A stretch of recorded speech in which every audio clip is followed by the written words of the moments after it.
دفتر میں کام کرتے ہوئے ایک صاحب کا موبائل چوری ہو گیا۔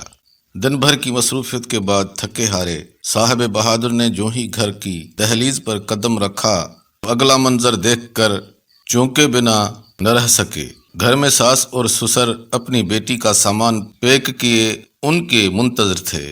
بیگم اور ساس کی آنکھیں رو رو کر سرخ ہو چکی تھیں، جبکہ ان کے داخل ہونے پر سسر کے ماتھے پر نفرت کی لکیریں بھی عیاں ہونے لگی تھیں۔ کہاں لے کر جا رہے ہیں میری بیوی کو؟ خیریت تو ہے؟ انہوں نے کچھ نہ سمجھنے والے انداز میں دریافت کیا تو سسر نے آگے بڑھ کر ان کی بیوی کا موبائل ان کے سامنے کر دیا۔ میں تمہیں 3 طلاق دیتا ہوں۔ بیوی کو ان کے نمبر سے میسج آیا تھا۔ میسج دیکھ کر صاحب نے ایک ٹھنڈی آہ بھری اور بتایا کہ ان کا موبائل تو صبح سے چوری ہو گیا تھا۔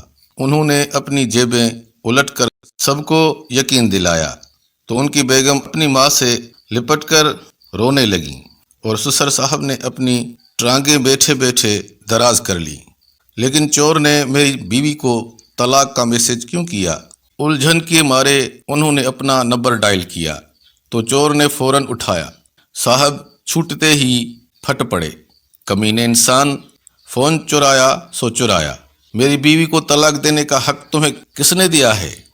چور نے اطمینان سے ان کی بات سنی اور کہنے لگا، دیکھیے صاحب، صبح جب سے آپ کا فون چرایا ہے مجھے آپ کے بیوی کے 36 میسج موصول ہو چکے ہیں۔ کہاں ہو؟ کیا کر رہے ہو؟ کب آؤ گے؟ آتے ہوئے یہ لے آنا، اور ہاں یہ بھی جلدی آنا۔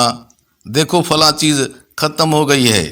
میں پاگل ہو گیا تھا، تب میں نے طلاق بھیج دی اور میری جان چھوٹی۔ دیکھنے اور سننے کا بہت بہت شکریہ۔ اللہ حافظ۔